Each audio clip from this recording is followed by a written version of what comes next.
Are you engaged in a contracting or subcontracting arrangement? Are you aware of the rules and regulations governing your engagement? Contracting or subcontracting is expressly allowed by law. Articles 106 to 109 of the Labor Code of the Philippines provide for the protection of the contractor's workers' rights and welfare.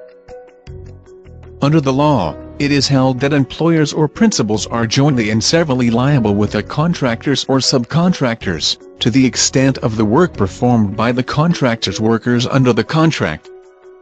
The law also allows employers or principals to require the posting of bonds equal to the cost of labor under contract, on condition that these bonds will answer for the wages due the contractor's workers should the contractor or subcontractor fail to pay the same. More importantly, the law afforded the Secretary of Labor and Employment with the power to regulate the contracting out of labor, make appropriate distinctions, as well as differentiations, between labor-only contracting and job contracting, and determine the rights and obligations of the parties involved in such arrangement. Pursuant to these provisions of the Labor Code, several implementing rules have been issued to regulate the practice of contracting or subcontracting, towards the promotion of employment and the observance of the rights of workers to just and humane conditions of work, security of tenure, self-organization and collective bargaining. On May 30, 1997, Dole Department Order No. 10, Series of 1997, was issued. The issuance defined contracting or subcontracting, spelled out what constitute labor-only contracting and prohibited the practice of the same, provided the criteria for legitimate contracting or subcontracting, established that a trilateral relationship exists in a contracting or subcontracting arrangement, clarified that the contractor or subcontractor shall be considered as the employer of the workers they engage and farm out to their client principal, specified the liabilities of the principal, enumerated jobs or services that may be contracted out, identified activities that are prohibited, and established a Dole registry of contractors or subcontractors. However, on May 8, 2001, Dole Department Order No. 3, Series of 2001, was issued, revoking Dole Department Order No. 10, Series of 1997, in order to give government, workers and employers an opportunity to formulate a new set of rules that is more responsive to current employment arrangements and more acceptable to all concerned. It set the process and mechanism by which a new set of rules shall be formulated, which is through consultations with all sectors concerned, particularly the Tripartite Industrial Peace Council, but it retained the prohibition on labor-only contracting. It was in February of 2002 when the Dole issued Department Order No. 18-02, or the rules implementing Articles 106 to 109 of the Labor Code, as amended. The issuance maintained the prohibition on labor-only contracting. It however added another element that would determine if the contractor-subcontractor is engaged in labor-only contracting, re-established that a trilateral relationship exists in a contracting or subcontracting arrangement, reiterated that the contractor or subcontractor shall be considered as the employer of the workers they engage and farm out to their client principal, held that the principal shall be solidarily liable with the contractor or subcontractor in the event of any violation of any provision of the Labor Code, re-established the Dole Registry of Contractors or Subcontractors, and established the Tripartite Industrial Peace Council as an oversight committee to verify and monitor those engaging in allowable contracting activities, in compliance with administrative reporting requirements.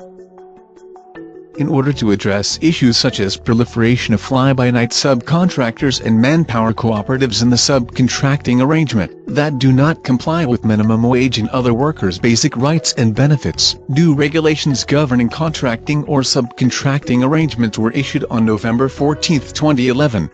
Through the Dole Department Order No. 18-A, Series of 2011, recognizes subcontracting as a legitimate business undertaking, and regulates it to induce legitimate, responsible and ethical subcontracting, with enterprise competitiveness enhancement and decent jobs in mind. It strikes a balance between the need of business for numerical and functional flexibility, on one hand, and observance of labor standards and workers' rights on the other.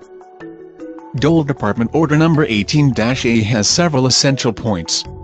It prohibits subcontractors from engaging as private recruitment and placement agencies to clearly establish employer-employee relationship in a legitimate subcontracting arrangement. Prohibits labor-only contracting, or LOC, and shifts the employer-employee relationship to the principal or user enterprise in case of a finding of an LOC. Sets clear criteria for legitimate contracting or subcontracting by providing minimum standard to determine substantial capitalization, which should amount to 3 million pesos paid up capital. Proof of ownership or lease contract for the tools, equipment, machineries and work premises that are actually and directly used for the subcontracted work or services must be shown, which is subject to verification inspection. Registration with the Department of Labor and Employment. And presence of the control test element in employer-employee relationship between the subcontractor and the workers deployed to carry out the subcontracted service. Directs mandatory registration of subcontractors by reiterating that non-registration will give rise to presumption of LOC. It also provides a registration system with built-in mechanism to detect and deter re-entry of cancelled registrant or recidivist violators of labor standards with full disclosure requirement. It also requires a 25,000 pesos registration fee for both new and renewal of registration. This is intended to put value to the certificate of registration, which stands as the dole guarantee to the principal or user enterprise, and to the workers that the registrant is a legitimate subcontractor and is substantially capitalized. Ensures that the contractor has the capacity to carry out the service agreement and be able to pay its workers benefits by adopting the government formula, or the net financial contracting capacity, to be shown in every service contract. And requires compliance with standard contracts, limiting the minimum administrative fee to 10%. Reiterates the rights of the contractor's workers, whether deployed or assigned as a reliever, seasonal, weekender, temporary or promo jobbers, to all the rights and privileges as provided in the Labor Code.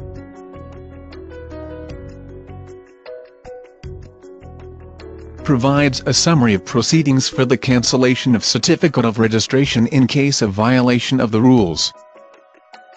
Reiterates the right to the security of tenure of the contractor's workers and clearly sets out the due process requirement and termination of employment.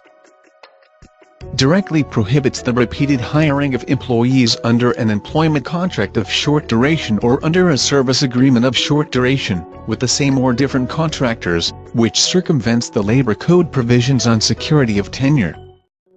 And lastly, it ensures compliance by clarifying that the principal and subcontractor is subject to routine inspection regardless of the number of employees, and provides tripartite engagement in the region-based tripartite monitoring team in the implementation of the rules.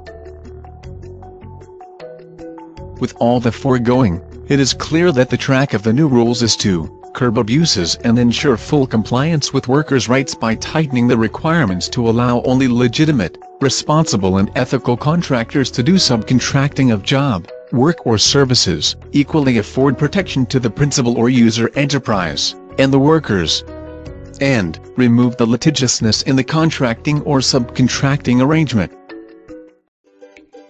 Now that you already know the basic laws, rules and regulations that govern contracting and subcontracting arrangements, the next topic will already show you the various tests that would determine the legitimacy of a contractor or subcontractor or a contracting or subcontracting arrangement.